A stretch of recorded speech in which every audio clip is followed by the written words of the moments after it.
Thank you, and thank everybody that's on. Appreciate your patience as we try to work through this. I still don't think we've technically figured it out, but maybe we've got to work around.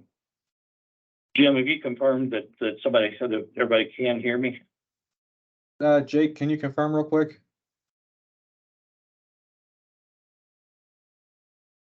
Can someone confirm that you can hear us? Sorry. We can hear you, yes. We can hear you.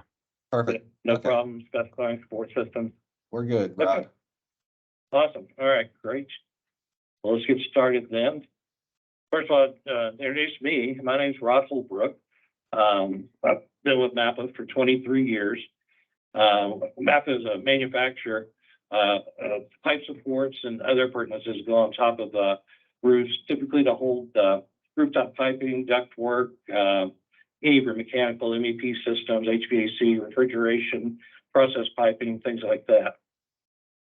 Mapa also developed a line, structurally attached to supports a number of years ago for high wind and seismic applications.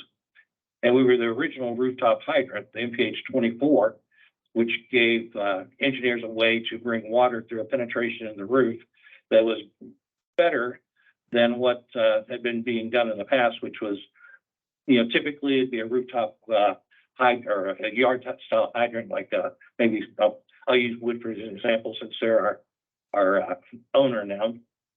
A Y34 style hydrant would come through a pitch pocket, but what would happen is as a maintenance guy pulled on the hose to do maintenance work across the roof, they developed a leak in that pitch pocket over a little bit of time.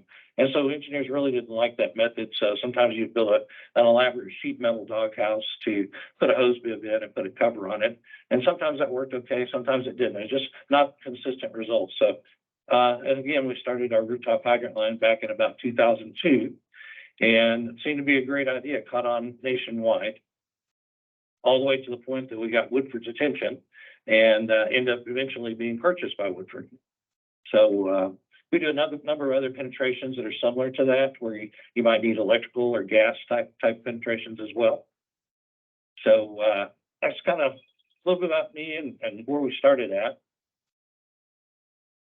So our object for our presentation today is, once we complete, we should have and have a review that you should be able to understand some of the common support challenges that are inherent to rooftop design.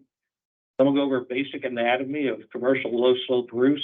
This may or may not be new news to you guys. I don't know in the plumbing field how often we get exposed to exactly what's going on underneath the stuff that we're putting on top of the roof. So we're going to spend a few minutes to talk about that. I'll touch on some of the codes and standards that are prevalent in rooftop installations. And I'm going to give some examples of the different types of roof pipe support installations. Well, again, we're going to go through available support options, and then some of the key elements as you look to choosing what your proper support system would be on any of the particular projects that you're working on.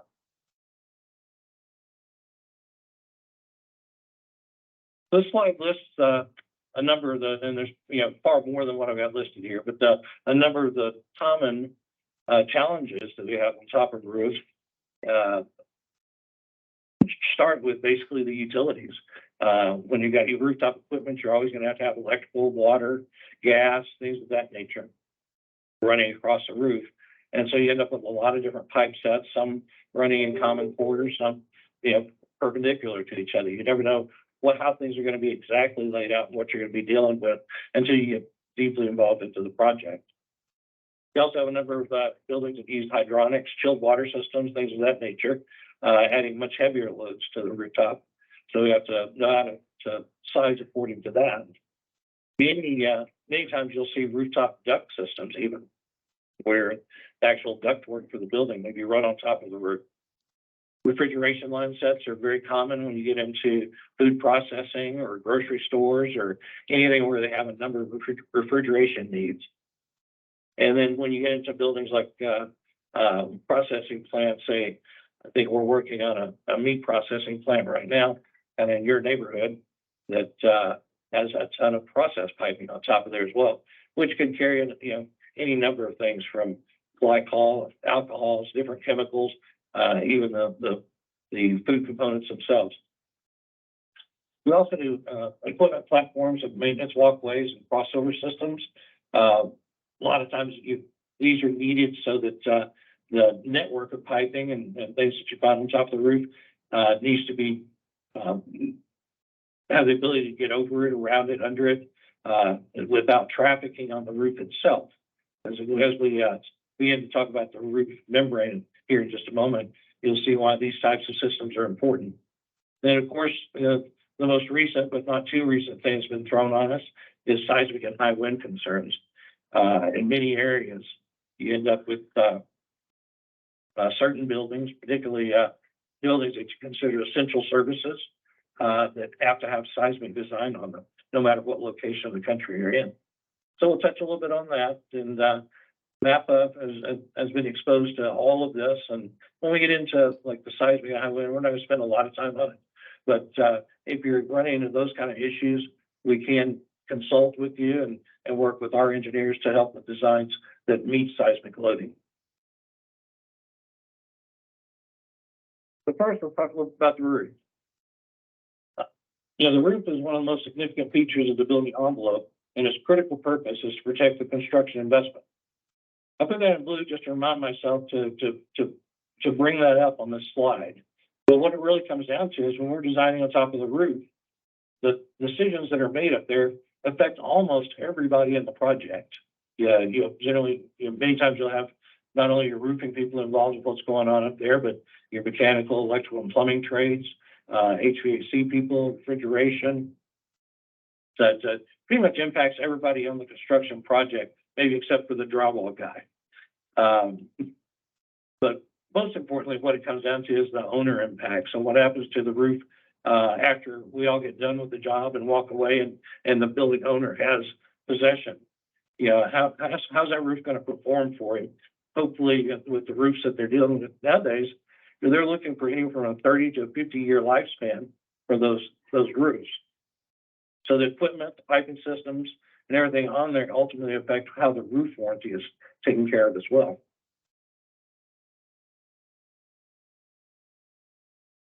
So the basic anatomy of a commercial roof comes down to this is pretty standard detail here on the right. It shows your roof deck, which this one shows a steel deck in the detail, but it could be concrete, it could be wood even. More often in commercial industrial buildings, you're going to find a metal deck or a lightweight concrete deck. Then you'll have a number of layers in between there, from vapor barriers to insulation boards to thermal insulation to the roof membrane itself. That's the only part that, as plumbing and mechanical guys, we typically get exposed to is what we see on the surface. So that's why I think going through this little bit of knowing a little bit more about roofs, it kind of is helpful in understanding what we're doing on top of them, because it's not really the roof membrane that's holding the load at all. Especially as we talk about the different types of roofs here in a second. Some are more particular than others. Many of them are single-ply roofs that are more popular today. Well, one interesting article I ran across a few years back is the Architectural Magazine had a quote in there saying that 40% of all building-related problems are due to water intrusion, and more than 70% of the construction litigation that occurs is because of that. So it's an important thing to make sure that we're not part of the problem when we're putting support systems up there to carry all the associated lines that we're doing. A couple of the things that you run into under the roof is, first of all, you have your deck type, like we talked about, being a steel or concrete. So we're not going to spend a lot of time there. And then cover boards generally would be the next layer underneath your membrane that you typically see. However, as stated in by many of the roofing manufacturers, although it's a good practice to use cover boards, they typically don't require it. So most times you end up with their roofing membrane, whatever that is, and then your thermal insulation and whatever weight it will hold. Unless we take things all the way down to the deck of the building, and that's certainly an alternative with the support systems that Mapa does, but is very much more intrusive. Typically, what you're seeing on top of the roof is going to be on our low slope roofs is what we're referring to. It's going to be either a single ply membrane or an asphalt roof. And I've broken down the percentages nationwide of what you see. Typically, asphalt makes up about 18% of the roofs that are done across the country. And those are two different categories: are built up roofs and modified bitumens. Don't need to get into a lot of detail, but I'm sure all of us have seen, one and the other in different occasions. A single ply roof is probably getting more and more common over the last 20 years because the method of installation is much quicker, less expensive. They make up about 74% of all the roofs in the country, with about 40% of those roofs being a typical white TPO membrane. And then the remainder of the roofs that are out there, you're going to see make up less than 10%, or your various metals, liquids, spray foams, vegetated roofs, things of that nature. And typically, you're not going to see a lot of piping applications on top of that, with the exception maybe of vegetated roofs. They'll only do partially vegetated, and they'll have areas secured for the equipment and things like that on it. So we can keep that in mind if we run into that kind of job. So what does it mean when we're choosing a support system? The built-up roofs are commonly referred to as like a tar and gravel roof. It could be a tar without the gravel. The gravel ballast is another word for it. Is generally put on top of the roof deck to provide a hard covering. If you're on that type of a roof, one of the most important things to remember in supports is that typically you're putting freestanding, non-penetrating supports on the roof. Is to make sure that it's included in your specification to push back the gravel, to clean that area underneath your support so that it's hitting a clean surface rather than maybe a piece of gravel underneath it that could potentially end up penetrating the roof. The other, again, more common, as we said, about 74% of the roofs are single ply membranes. The good things, again, is they install quicker and they're less expensive. However, they are a single ply, which makes it much easier to have a penetration and a water intrusion problem, especially if we're not keeping in mind loading and point loading and things like that when we're doing supports going across the top of there. And all of this is kind of governed by what climate zone you're in. A minor thing to remember is that the further north you go, obviously, the more insulation you have to have, and that increases by showing, like on the map here, the various regions or climate zones and the increase in R value that you need there. Now, it doesn't have concern us much on the plumbing side of it, other than what kind of insulation is directly underneath that roof membrane. So that's why I've included it here. Is the little table to the left shows you the three most common types of insulation, and what's important in there is where it talks about their compressive strength, or PSI, that you can put on top of them. And you'll see the perlite has a 35 pound per square inch. Polyiso is 16 to 25, and expanded polystyrene is 12. But we never know, generally never know from the design side, what exactly is under that roof. So as a manufacturer, we always default to the lowest common denominator and assume that it's expanded polystyrene unless told differently. And then we're working with a compressive strength of less than 12 pounds. And all this will kind of come clearer as we talk about loading the supports and what they carry.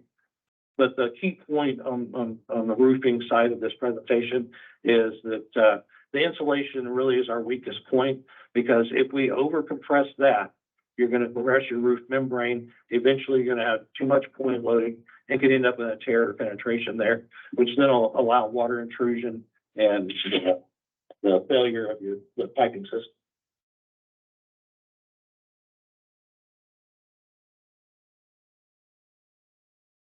So just a recap of what we just talked about is basically all roof coverings are subject to overloading and penetrations because they're just multiple plies sitting on top of roofing insulation.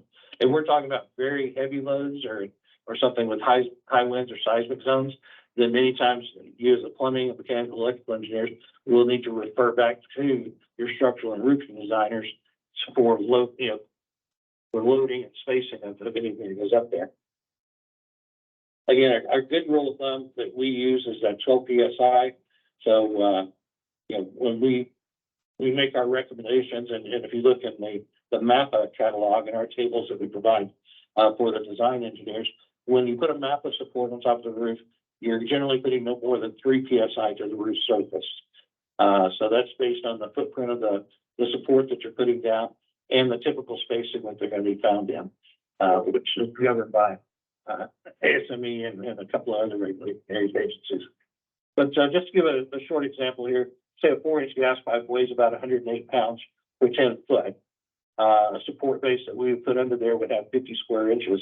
So you can see when you do the math, we're putting 2.16 pounds, which is less than 3 PSI recommended on the surface.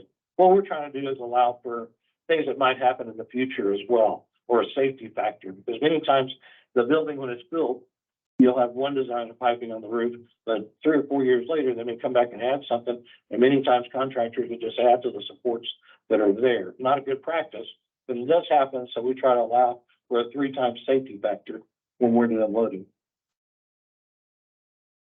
So hopefully that wasn't too much on roofing. It can get deep in there, and I've whittled that down over the years to try to keep it as short as I've got it there for you. Let's look a little bit at the codes and standards that are out there affecting pipe support systems.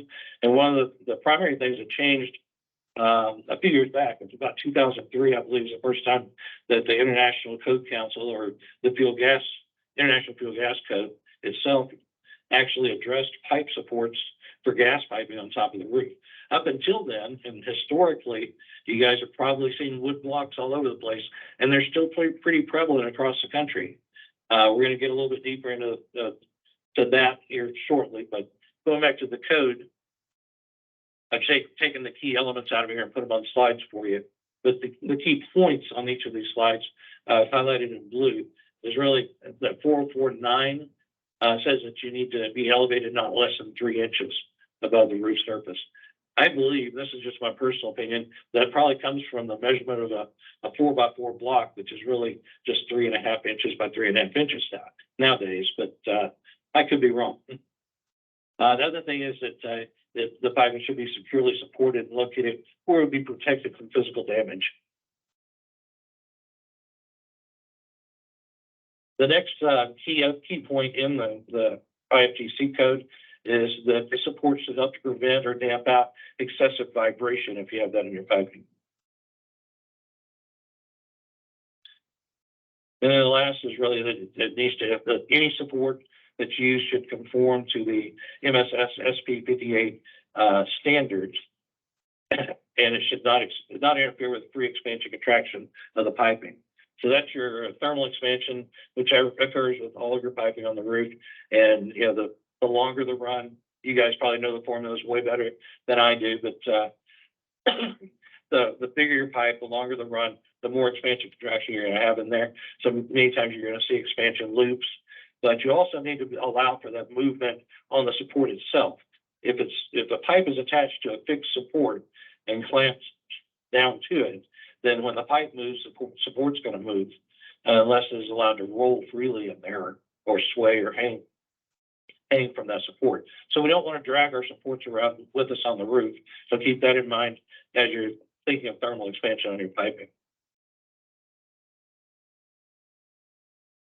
And the last point on the fuel gas code is about spacing, and really it just conforms to the ASME standards for all piping. And generally speaking, that's in piping about 1.25 inches or larger. You need to space. Our recommendation is every 10 feet. You can go as much as 12 feet, but again, we build in a little safety factor in there. And then within 2 feet of any change of direction. And there's some other points that you want to stay away from, like not putting pipe supports where it's supported in a valve location or any place that it would interfere with the operation or maintenance of the piping system. Some of the other codes that are out there, and this is really more standards. When I talk about IBAC, this is a relatively new organization. It was changed from RCI, which has been around for 40 years. They changed their name about 2-3 years ago to IBAC, and it's International Building Institute of Building Enclosure Consultants. So they have a journal that took us these quotes out of that where they find on the roofing side of things that many times supply pipes on the roofs are supported by wood blocks. And so they are very friendly in the design phase of of helping us understand how important it is to move away from the wood blocks. And we have done made significant changes, but you're gonna see some slides here in a minute that are current pictures and current specs that I still run across every year, on making random engineer calls where these things are still either forgotten about or left in master specs and things of that nature. So one of the challenges I give you guys after listening to the presentation is maybe look at what you've got in your specifications and see how it conforms to some of the points that we're making today. Sorry. So even ASPE, our own data book, has a section on the supports and hangers. And the most profound quote that I found in there was, don't lose the whole plumbing system for one of the right hangers and supports. So even in our own data book, it's saying that we need to be very conscious of not only the piping system as you design it, but what holds it up and together and keeps it operating functionally on through the years. I've included a little bit about MSS in here. We won't spend a ton of time on this, but this is basically what the Manufacturer Standardization Society governs. And in that, you can see it includes pipe supports. And the primary thing to pick up from it is in their specifications for materials, design, fabrication, things of that nature. You'll find no allowance for wood blocking in there at all. So the key takeaway from there is obviously no wood, and then we'd also be careful about any block style support that doesn't allow for the free expansion and contraction of piping in many instances. So to give your brains a little break, we'll look at some pretty pictures of what happens when maybe wood blocks are spec'd on the job, or just there's not a spec period, and the contractor's allowed to do whatever it is that he wants to put in there. So you'll see a wide variety of different things that could support piping. Maybe not great ideas all the time. Although, well, that's Pee Wee NFL. We better not get into that one. It's hard to tell on this slide, but I'll share a story on this. This is on a hospital. It was in New Orleans, and I'd gone up on the roof and walked out of the penthouse onto the roof, and every step I took, I would sink about an inch into the roof, and water would pool around my feet. The hydronic system that was on the roof, this is what you're seeing here. I believe it was a paired 4-inch chilled water lines, chilled and hot water lines. So much load was on those that you can't even see the 6 by 6 by 4 foot long wood runner that's attached to the strut that's almost rusted out that you see here. But those wood runners have moved back and forth with the expansion and contraction of piping so much they abraded the roof, and as water built up in the insulation, it allowed for the entire 6 by 6 by 4 foot long block to sink into the roof membrane itself. And this wasn't just a single location. This is in multiple locations all across the roof. The maintenance guys, to try to cure that, went back with some hot tar, hot pitch, and poured over those penetrations to try to help prevent the leak. Here's one of my favorite uses of block style supports. This is on our very own building. We've contracted to have some new gas lines put in on our building, and we had asked them to use our product, the Mapa products. But the guy chose to put in different supports, which he later had to change out, obviously at our owner's request. But here they'd use 3, not just one block style support, but they stacked 3 on top of another. And that wasn't enough to actually hold the piping in position up there. So the cleanout cap, I guess, adds the final coup de grace. This is back to that hospital. I'm sorry, I should have included it with the other picture. This is where the system went up a fairly good slope to another low slope part of the roof, but you can see where the piping system hadn't dug into the roof at this point. But that was the design of it initially. Here's an example of coming back a couple of years later and finding where multiple other things might have been added to the support you had on there initially.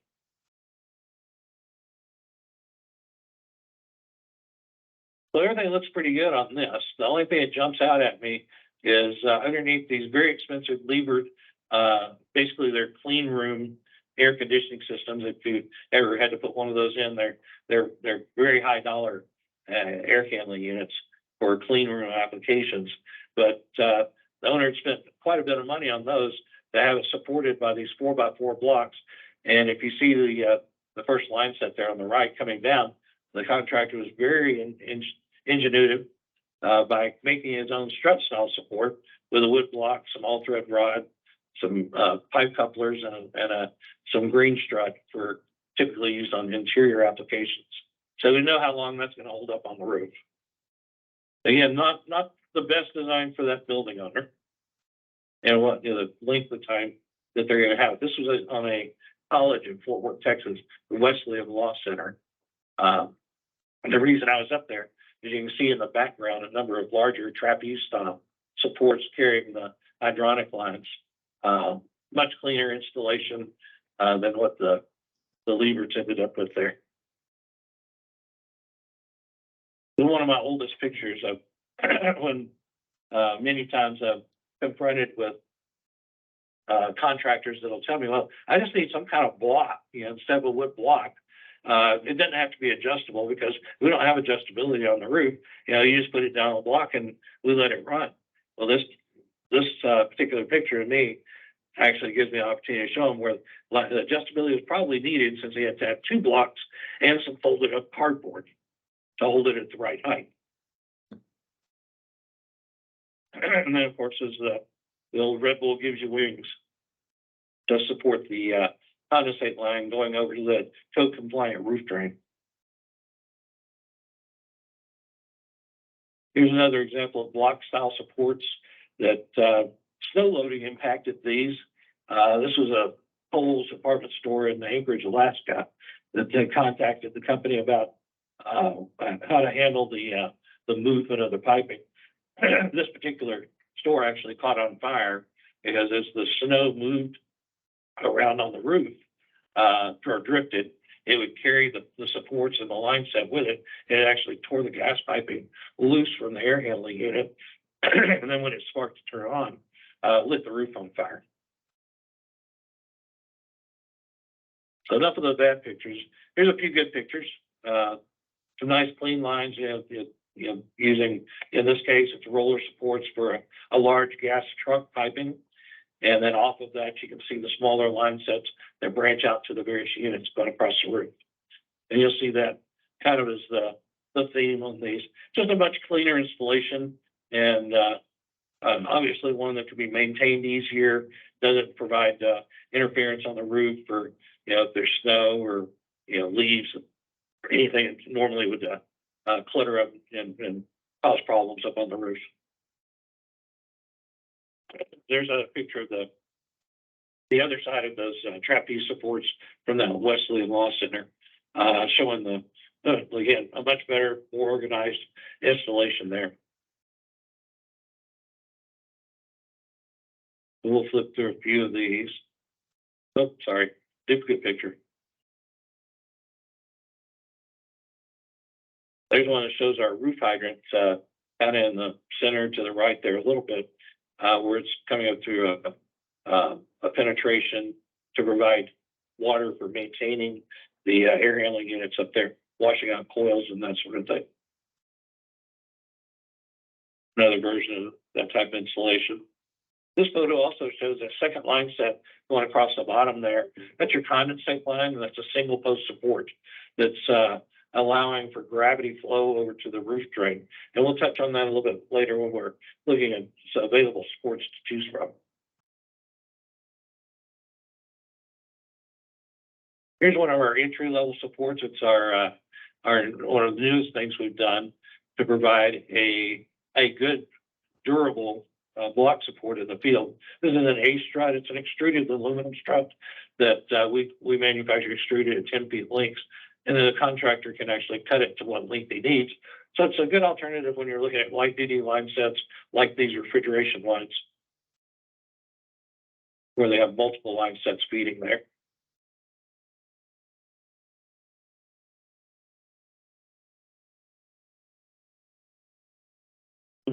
a good example of what I was talking about earlier. If you have a ballasted roof like this with the rock on it, see where they pulled back the ballast, so the support actually sits on the membrane, or this would be a built-up roof in this case, and then push the gravel back up around the supports. So not pretty pictures. We were talking about wood blocks, and we'll receive in specifications still. Again, just hopefully none of you guys have anything like that. It's already been taken care of, and you're using some type of support system out there. But if we can be of any help on our end, just you can contact Jim or one of the guys there at Disney to give you a full Mapa presentation. But a spec like that many times ends up in an installation like this. So today we have a lot of alternatives. You've got supports that are from various manufacturers. Mapa Products does plastic, metal, stainless steel, some rubber stuff, kind of across the board. Other manufacturers have one variation or the other, or they may have short line items like piping up to 2 inches they carry or things like that. We're able to, with our experience, to develop a complete line of supports across the most anything that you could run on top of a flat roof. We'll go through some of the designs here and show you a few examples. These are actually our supports, but make good examples to show you guys what's available out there. We manufacture, these are various single post supports for small to larger applications. The MS1, which is on the far right, is our premier support for carrying condensate lines. One of the biggest problems with condensates is they many times aren't in the right position to reach the roof drain correctly and still maintain gravity flow. So you actually have a roof drain that's essentially sloped uphill from the air handling unit, and you could use this style support to telescope down into the base and carry the line set on a gravity slope down to the roof drain, or any other example away from to wherever it needs to go to. This is our complete line of strut style supports. Many times your struts for us have been relegated to electrical installations where they don't have as much expansion contraction that they're dealing with in those line sets, refrigeration line sets, things of that nature. This is our premier support line of rollers. And you see we make a number of different size rollers in various heights and various weights for carrying the variety of piping that's on the roof. Most of the time, your plastic-based supports, we're going to be looking at trunk lines of 6 inches or smaller, and money can be saved if they're sized according to what the pipe size is. So we make various rollers for those applications. Excuse me. As you get into larger applications, you're going to graduate up to more of a trapeze, and these I kind of call these, playfully a big boys erector set. It can be built to the size that you really need for the application that you got. You may not have just 1 pipe or 2 pipes. You may have 4 or 8 pipes going across the roof, and you need a support that would economically hold that type of arrangement. So they can be built to various dimensions. They're generally custom applications. You would put down in your support let's say a Mapa, or in your specification, a Mapa trapeze support sized according to the line set. And then we generally do a takeoff of the plans and provide a submittal and quotation for the contractor to submit back to you. You see it, the various details on the right are just some of the common trapeze applications we run into. And then you get into a little bit more involved and much more intrusive structural support systems, where you actually penetrate the roof and tie into the roof deck itself in order to meet your seismic and high wind applications. We do that in any format that you've seen in the others, from trapeze all the way down to single post, like you see on the bottom right over here. Then walkways, platforms, and crossovers, as we talked about many times, these roofing manufacturers are really dissuading, roof traffic. But we all know that there's maintenance that goes on top of the roofs. There's various things that are, added and taken away from them over the course of the life of the building. So the walkways, crossovers, just give you a way to address that sort of traffic. Then you just want to keep in mind your, various accessories that may go along with, the supports themselves. You know, many times, say, for instance, a gas pipe will just be sitting on top of a roller and gravity held, but you may want to put a pipe strap over the top of it to prevent, say, maintenance or roof traffic as they're walking along, stumbling over a pipe and dislodging it from the support. A loose fit strap would keep that from happening. And then also, although we do offer an 1/8 inch thick standard pad on all of our plastic-based supports, many times it might be better served by a heavier 1/2 inch thick heavy-duty walk pad, especially when you're dealing with the stainless steel or heavy-duty, high-weight type applications. But going about choosing the proper supports really comes down to knowing what we know already about the roofing system itself, and then what type of pipe you have, what size, and how high off the roof you need it. The various technical things. And I'll give a list of questions following this slide that kind of gives you things to consider as you're doing your design. But the biggest thing is care should be taken that it's not in any support system that we're looking at or support manufacturer, that we don't look at the weight that the support will hold, because many times these supports are rated at loads much higher than what would be considered the correct way of loading that roof. Again, we're trying to stay under 3 pounds per square inch on that minimum compressive strength of insulation. So I don't really need a support that'll hold 800 pounds. In that case, I just need one like on a 4-inch gas pipe that'll hold up to 180. Now, the supports we make, like all manufacturers, are going to carry much more weight than are needed. But if you refer to the Mapa tables, the weight limits that we put on there are our recommended weight limits for the application that you're putting them on there for.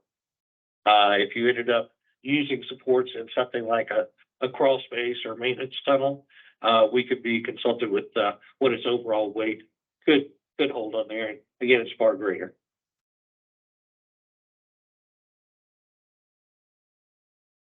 So not to be too redundant, but in specifying proper support system, we want to always kind of have in the back of your mind, what's the weight of the piping system? What's our necessary vertical clearance from the roof surface to the bottom of the pipe? And that varies by project, by municipality, by state. If you were down in Florida, the state code there has to have everything supported 24 inches above the roof. But when you come to Texas, where we're located at, it's all over the place. Typically, we're looking at supporting things 10 to 12 inches off the roof.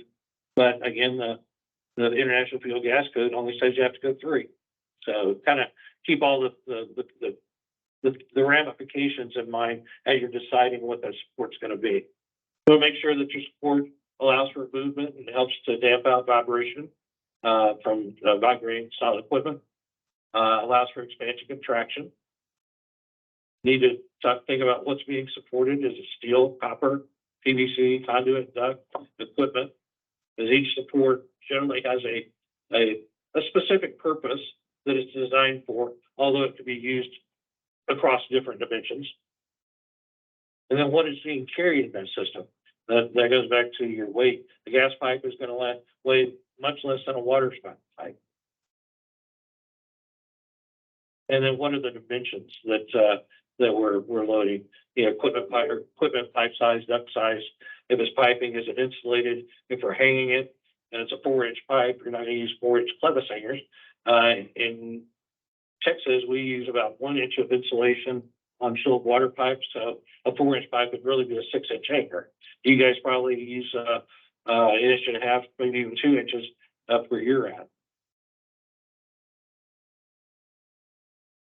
You need to know what kind of quantities you have that are being supported. Could be, there's a single service, or there are multiple line sets, like in the case of maybe the picture I showed you of the refrigeration lines, where there's probably a dozen lines running across that strut or bridging style support. or maybe just a single application with a single gas line feeding over to an air handling unit.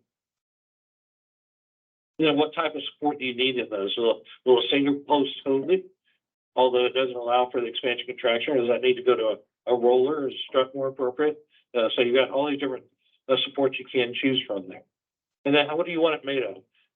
In many cases, you see that the industry has gone to plastics for the most part. Mapa uses a nylon 6/6 fiberglass reinforced base that's UV impregnated, so it doesn't have the deterioration from sunlight. But you'll find that that's different with, you know, other manufacturers and even your customer or the application. You may not want to use a plastic-based support in a chemical plant that has, you know, some type of caustic environment around it. Many times you'll find those gravitate towards a stainless steel base just because of the durability. And then what kind of configuration is your piping in? If it's multiple services, can we stack them on top of each other? Or do they need to be lined up next to each other? And what that overall load might look like so we know, is say a bridging or a trapeze support with 2 legs sufficient, or do we need a 3rd leg or even a 4th leg or whatever to disperse the weight load more across the system?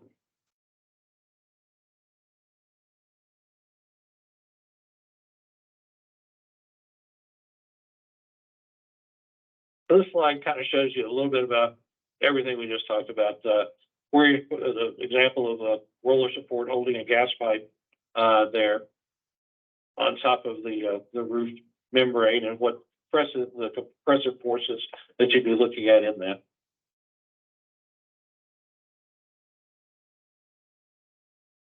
So going back to when you're looking at your specifications, when you're dealing with Mapa products, we're going to be able to provide any of the CAD details, BIM tables, you know, the 3-part CSI spec or performance spec, whatever it is that we can help you guys with on your specs. And there's a complete submittal process with us. But no matter what manufacturer you're using, are they doing everything that you need done on the supports to give you the relevant knowledge that you need to make the right decision for your customer? So to summarize, hopefully we've been able to go through what these common support challenges look like, what a roof looks like now, our support system might impact that. We talked about some of the codes and standards. You've seen some examples of not only installations bad and good, but the available support options that are out there, and what the key elements are into choosing that support. So I really do appreciate your time today. I'm sorry we had such technical difficulty beginning, but hopefully this is flowing smoothly for you guys. And you know, when I'm up in the area there, if there's ever an opportunity to get with the Disney guys and have me come out and meet with you one-on-one or do a lunch and learn, I'll be happy to do so. And thank you for your time. Thank Jim, you, I'm Rod. gonna turn it back to you. Yeah, thank you, Rod. That was a great presentation. Thank you all for joining us today. Hope to see you on our next class in August covering emergency utility controls with Isomet. If you have any questions about the presentation, feel free to give me a shout, shoot me an email. And again, this is being recorded and will be on our YouTube channel soon. And I'll have your CEUs out to you also. So yeah, thanks again, everybody.